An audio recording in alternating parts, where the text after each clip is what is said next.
Hello everyone, আসসালামু আলাইকুম। কেমন আছেন আপনারা সবাই? আশা করছি সবাই ভালো আছেন। আজকে চলে আসলাম নতুন একটা রেসিপি নিয়ে। তো আজকের রেসিপিটা হচ্ছে ভাপা পিঠার রেসিপি। আমার কাছে পার্সোনালি ভাপা পিঠা খুব বেশি ভালো লাগে। তো দেখুন, ভাপা পিঠাগুলো কিন্তু খুব সুন্দর হয়েছে মাশাআল্লাহ। তো চলুন বেশি কথা না বলে ভাপা পিঠার রেসিপিটি শুরু করা যাক। তো এখানে আমি নিয়েছি সিদ্ধ চাউলের গুঁড়া। এখন আমি দিয়ে দিলাম স্বাদ মতো লবণ, তারপরে দিয়ে দিলাম চিনি। এখন আমি অল্প একটু পানি দিয়ে এটাকে একটু মিশিয়ে নিব। পানিটা কিন্তু রুম টেম্পারেচারের পানি। মেখে নিয়েছি। তো এখন আমি এটাকে 10 মিনিট রেস্টে রেখে দিব। 10 মিনিট পর এখন আমি নিয়েছি একটা চালনির নিচে দিয়ে দিয়েছি একটা বাটি। তো এখন আমি আটা নিয়ে এই চালনি দিয়ে একটু চেলে নিব।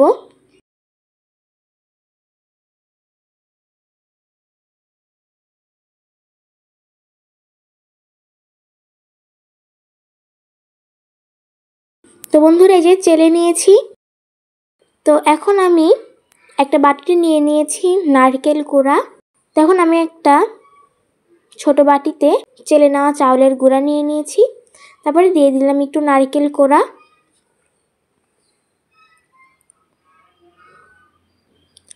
এখন আমি দিয়ে দিব গুড়, পাটালি গুড়।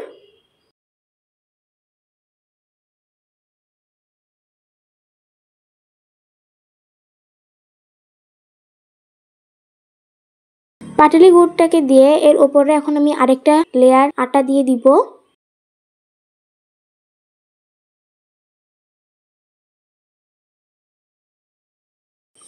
এখন আমি একটা কাপড় দিয়ে বেঁধে নিব।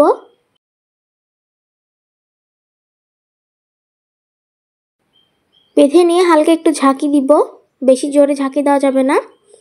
দিয়ে এখন আমি একটা চালনি পাড়ে রাখলাম। এখন আমি সেম প্রসেসে সবগুলো পিঠাগুলো বানিয়ে নিব। এখন আমি কাপড়টা দিয়ে নিব, সেজন্য আমি বাটিটাকে প্রথমে উঠিয়ে নিচ্ছি।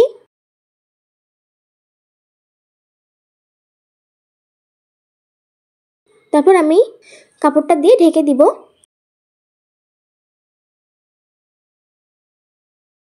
তখন আমি একটা হাঁড়িতে দিয়ে দিয়েছিলাম পানি। পানিটা ফুটে উঠলে এখন আমি চালনিটা দিয়ে আমি পিঠা তৈরি করে নিব। বন্ধুরা, পিঠা তৈরি হয়ে গিয়েছে। এখন আমি একটা প্লেটে নিয়ে নিচ্ছি।